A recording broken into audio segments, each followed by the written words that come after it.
Hi hello ಎಲ್ಲರಿಗೂ ನಮಸ್ಕಾರ. ನೋಡಿ, ನಿನ್ನೆ ಪ್ರಮುಖ match Bengaluru Bulls versus Jaipur pink panthers. ಈ ಒಂದು ಮ್ಯಾಚ್ ಒಳಗ ನಮ್ಮ ಬೆಂಗಳೂರು ಬುಲ್ಸ್ ತಂಡ ಭರ್ಜರಿ 5 ಪಾಯಿಂಟ್ಸ್ ಗಳಿಂದ ಈ ಒಂದು ಮ್ಯಾಚ್ ಅನ್ನ ಗೆದ್ಕೊಂಡ ಸತತ 3 ಹ್ಯಾಟ್ರಿಕ್ ಸೋಲುಗಳನ್ನ ಕಂಡಂತ ಟೀಮ್ ಇವತ್ತು ಹ್ಯಾಟ್ರಿಕ್ ಗೆಲುವನ್ನ ಕಂಡೈತಿ ಅಂತ ಹೇಳಿ ಹೇಳ್ಬೋದು. ಇನ್ನು ಇವತ್ತಿನ ಒಂದು ಮ್ಯಾಚ್ ವಿಚಾರಕ್ಕೆ ಬರೋದಾಯ್ತಪ್ಪ ಅಂದ್ರ, ಇವತ್ತಿನ ಮ್ಯಾಚ್ ಒಳಗ ನಮ್ಮ ತಂಡದ ಡಿಫೆಂಡರ್ಸ್ ಗಳನ್ನ ನಾವು ಇಲ್ಲಿ ಮೆಚ್ಚಿಕೊಳ್ಳಲೇಬೇಕು. ಯಾಕಂದ್ರ ಆ ರೈಡಿಂಗ್ ಒಳಗ ಏಕಾಂಗಿಯ ಹೋರಾಟವನ್ನು ಅಲಿ ರಿಜಾ ಮಿರ್ಜಾ ಇವರು ನಡೆಸ್ತಾ ಇದ್ದಾರೆ. ಯಾಕಂದ್ರ ಸಪೋರ್ಟಿಂಗ್ ರೈಡರ್ ಆಗಿದ್ದಂತ ಆಶೀಶ್ ಮಲ್ಲಿಕ್ ಅವರಿಗೆ ಇಂಜುರಿ ಆಯ್ತು, ಅವರು ಹೊರಗಡೆ ಹೋದ್ರು. ಸಬ್ಸ್ಟಿಟ್ಯೂಟ್ ಪ್ಲೇಯರ್ ಆಗಿ ಬಂದಂತ ಗಣೇಶ್ ಬಿ ಹನುಮಂತಗೋಳ್ ಅವರಿಂದಾನು ಕೂಡ ಅಷ್ಟೊಂದು ಪ್ರದರ್ಶನವನ್ನ ನಾವು ನೋಡೋದಕ್ಕೆ ಸಾಧ್ಯ ಆಗಲಿಲ್ಲ. ಇದರಿಂದಾಗಿ ರೈಡಿಂಗ್ ಒಳಗ ಅವರು ಏಕಾಂಗಿಯ ಹೋರಾಟವನ್ನ ಕೊಟ್ಟರು. 8 ರೈಡ್ ಪಾಯಿಂಟ್ಸ್ ಗಳನ್ನ ನಮ್ಮ ತಂಡದ ಪರವಾಗಿ ತಗೊಂಡ್ರು.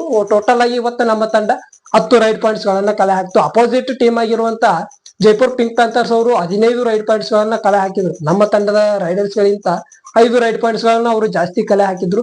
ಆದ್ರೆ ನಮ್ಮ ತಂಡಕ್ಕೆ ಇವತ್ತು ಸಪೋರ್ಟ್ ಆಗಿ ನಿಂತಿದ್ದು ನಮ್ಮ ತಂಡದ ಡಿಫೆಂಡರ್ಸ್ ಗಳು ಅಂತ ಹೇಳಿ ಹೇಳ್ಬೋದು. ಯಾಕಂದ್ರೆ ಟ್ಯಾಕಲ್ ಒಳಗ ಜೈಪುರ್ ಪಿಂಕ್ ಪ್ಯಾಂಥರ್ಸ್ ಅವರು 6 ಟ್ಯಾಕಲ್ ಪಾಯಿಂಟ್ಸ್ ಗಳನ್ನ ಮಾತ್ರ ಕಲೆ ಹಾಕಿದ್ರು. ಆದ್ರೆ ನಮ್ಮ ತಂಡದ ಡಿಫೆಂಡರ್ಸ್ ಗಳು ಟೋಟಲ್ ಆಗಿ 13 ಟ್ಯಾಕಲ್ ಪಾಯಿಂಟ್ಸ್ ಗಳನ್ನ ಇಲ್ಲಿ ಕಲೆ ಹಾಕಿದ್ರು ಅಂತ ಹೇಳಿ ಹೇಳ್ಬೋದು. ಇದರಿಂದಾಗಿನ ಇವತ್ತ ನಾವು ಮ್ಯಾಚ್ ಅನ್ನ ಗೆಲ್ಲೋದಕ್ಕೆ ಸಾಧ್ಯ ಆಯ್ತು. ಇಲ್ಲಿ ವಿಶೇಷವಾಗಿ ನಮ್ಮ ತಂಡದ ಡಿಫೆಂಡರ್ಸ್ ಗಳ ಬಗ್ಗೆ ಒಂದು ಮಾತಾಡೋದಾಯ್ತಪ್ಪ ಅಂದ್ರ, ದೀಪಕ್ ಶಂಕರ್ ಎನ್ನುವಂತ left corner defender next level ಒಳಗ ಪ್ರದರ್ಶನವನ್ನ ಕೂಡ ಇರ್ತಾರ. ಇಂದಿನ ಮ್ಯಾಚ್ ಒಳಗೂ ಕೂಡ ಹೈಫೈ ಅನ್ನ ಕಂಪ್ಲೀಟ್ ಮಾಡ್ಕೊಂಡ್ರು. ಇವತ್ತಿನ ಮ್ಯಾಚ್ ಒಳಗೂ ಕೂಡ ಹೈಫೈ ಅನ್ನ ಕಂಪ್ಲೀಟ್ ಮಾಡ್ಕೊಂಡ್ರು.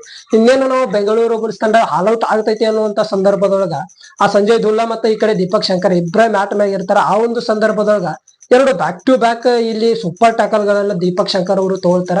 ಇದು ಮಾತ್ರ ನಮ್ಮ ತಂಡಕ್ಕೆ ನೆಕ್ಸ್ಟ್ ಲೆವೆಲ್ ಕಮ್ ಬ್ಯಾಕ್ ಅನ್ನ ಕೊಡ್ತು ಅಂತ ಹೇಳಿ ಹೇಳ್ಬೋದು. ಅಲ್ಲಿಂದ ನಮ್ಮ ತಂಡದ ಒಂದು ಸ್ಕೋರ್ ಹೈ ಲೆವೆಲ್ ಗೆ ಹೋಗೋದಕ್ಕೆ ಸಾಧ್ಯ ಆಯ್ತು. ಅಲ್ಲಿಂದ ನಮ್ಮ ತಂಡ ಲೀಡ್ ಅನ್ನ ಕಾಪಾಡ್ಕೊಂಡು ಮುಂದೆ ಹೋಯ್ತು ಅಂತ ಹೇಳಿ ಹೇಳ್ಬೋದು. ಇನ್ನು ನಮ್ಮ ತಂಡದ ಲೆಫ್ಟ್ ಕವರ್ ಡಿಫೆಂಡರ್ ಆಗಿ ಆಡ್ತಾ ಇರುವಂತ ಸತ್ಯಪ್ಪ ಮಟ್ಟಿ, ವಿಶೇಷವಾಗಿ ಇವರ ಬಗ್ಗೆ ಮಾತಾಡಲೇಬೇಕು. ನಮ್ಮ ತಂಡದ ರೈಟ್ ಕವರ್ ಡಿಫೆಂಡರ್ ಆಗಿ ಆಡ್ಬೇಕಾಗಿರುವಂತ ಸತ್ಯಪ್ಪ ಮಟ್ಟಿ ಅವರು ಈಗ ಒತ್ತಾಯ ಪೂರ್ವಕವಾಗಿ ಅನಿವಾರ್ಯ ಅನ್ನೋ ರೀತಿ ಒಳಗ ಇವರು ನಮ್ಮ ತಂಡದ ಲೆಫ್ಟ್ ಕವರ್ ಡಿಫೆಂಡರ್ ಆಗಿ ಆಡಾಯ್ತಾರೆ ಅಂತ ಹೇಳಿ ಹೇಳ್ಬೋದು. ಇವತ್ತಿನ ಮ್ಯಾಚ್ ಒಳಗ ಟೋಟಲ್ ಆಗಿ 4 ಟ್ಯಾಕಲ್ ಪಾಯಿಂಟ್ಸ್ ಗಳನ್ನು ಇವರು ಕೂಡ ತಗೊಂಡ್ರು. ಒಳ್ಳೆಯ ಪ್ರದರ್ಶನವನ್ನ ಇವತ್ತು ಡಿಫೆನ್ಸ್ ಒಳಗ ಇವರು ಕೂಡ ಕೊಟ್ಟಾರ ಅಂತೇಳಿ ಹೇಳ್ಬೋದು. ಇನ್ನು ಸಂಜಯ್ ದುಲ್ಲಾ ರೈಟ್ ಕವರ್ ಡಿಫೆಂಡರ್, ಇವರು ಕೂಡ 3 ಟ್ಯಾಕಲ್ ಪಾಯಿಂಟ್ಸ್ ಗಳನ್ನ ಕಲೆ ಹಾಕಿದ್ರು. ಆದ್ರೆ ಇವತ್ತು ನಮ್ಮ ತಂಡದ ನಾಯಕನಾಗಿರುವಂತಹ ಯೋಗೇಶ್ ದಹಿಯಾ ಅವರಿಂದ ಅಷ್ಟೊಂದು ಪ್ರದರ್ಶನವನ್ನ ನೋಡೋದಕ್ಕೆ ಸಾಧ್ಯ ಆಗ್ಲಿಲ್ಲ. ಇವರಿಂದ ಯಾವುದೇ ಟ್ಯಾಕಲ್ ಪಾಯಿಂಟ್ಸ್ ಗಳು ಇವತ್ತು ಬರಲಿಲ್ಲ. ಆದ್ರೆ ಇಂದಿನ ಮ್ಯಾಚ್ ಒಳಗ ಒಂದು ಒಳ್ಳೆಯ ಹೈಫೈ ಅನ್ನ ಕಂಪ್ಲೀಟ್ ಮಾಡ್ಕೊಂಡ್ರು. ಒಂದು ಒಳ್ಳೆಯ ನೆಕ್ಸ್ಟ್ ಲೆವೆಲ್ ಒಳಗ ಮ್ಯಾಚ್ ಅನ್ನ ಕಂಪ್ಲೀಟ್ ಮಾಡಿ ತಂಡಕ್ಕೆ ಗೆಲುವನ್ನ ತಂದುಕೊಳ್ಳುವಲ್ಲಿ ಇವರು ಯಶಸ್ವಿ ಆಗ್ಯಾರ ಅಂತ ಹೇಳ್ಬೋದು. ಮತ್ತೆ ಇವರು ಕ್ಯಾಪ್ಟನ್ ಆದ್ಮ್ಯಾಗ ನಮ್ಮ ಬೆಂಗಳೂರು ಬುಲ್ಸ್ ಅವರು ಸತತವಾಗಿ 3 ಮ್ಯಾಚ್ ಗಳನ್ನ ಗೆದ್ದಾರ. ಇದು ಒಂದು ವಿಶೇಷ ಅಂತೇಳಿ ಹೇಳ್ಬೋದು. ಇದು ಇವತ್ತು ನಮ್ಮ ಬೆಂಗಳೂರು ಬುಲ್ಸ್ ತಂಡದ ಪ್ಲೇಯರ್ಸ್ ಗಳು ಕೊಟ್ಟಿರುವಂತ ಪ್ರದರ್ಶನ ಅಂತೇಳಿ ಹೇಳ್ಬೋದು. ಅಪೋಸಿಟ್ ಟೀಮ್ ಆಗಿರುವಂತ ಜೈಪುರ್ ಪಿಂಕ್ ಪ್ಯಾಂಥರ್ಸ್ ಅವರು ಕೂಡ ನಿತಿನ್ ಧನ್ಕರ್ ಎನ್ನುವಂತ ಪ್ಲೇಯರ್ ಒಳ್ಳೆಯ ಪ್ರದರ್ಶನವನ್ನ ಕೊಟ್ಟರು. ಅವರು ಸತತವಾಗಿ ನೋಡಿ ಏನು 4 ಮ್ಯಾಚ್ ಗಳನ್ನ ಆಡಿದ್ರು. ಆ ಸತತವಾಗಿ 4 ಮ್ಯಾಚ್ ಒಳಗೂ ಕೂಡ ಸೂಪರ್ 10 ಅನ್ನ ಕಂಪ್ಲೀಟ್ ಮಾಡ್ಕೊಂಡ್ರು. ಆದ್ರೆ ಇವತ್ತಿನ ಮ್ಯಾಚ್ ಒಳಗ ನಮ್ಮ ಬೆಂಗಳೂರು ಬುಲ್ಸ್ ಅವರು ಯಾವುದೇ ಕಾರಣಕ್ಕೂ ಅವರಿಗೆ ಸೂಪರ್ 10 ಅನ್ನ ಕಂಪ್ಲೀಟ್ ಮಾಡ್ಕೊಳ್ಳೋದಕ್ಕೆ ಬಿಡ್ಲಿಲ್ಲ. 7 ಅಥವಾ 8 ರೈಡ್ ಪಾಯಿಂಟ್ಸ್ ಗಳನ್ನ ಅವರು ಕಲೆ ಹಾಕಿದ್ರು.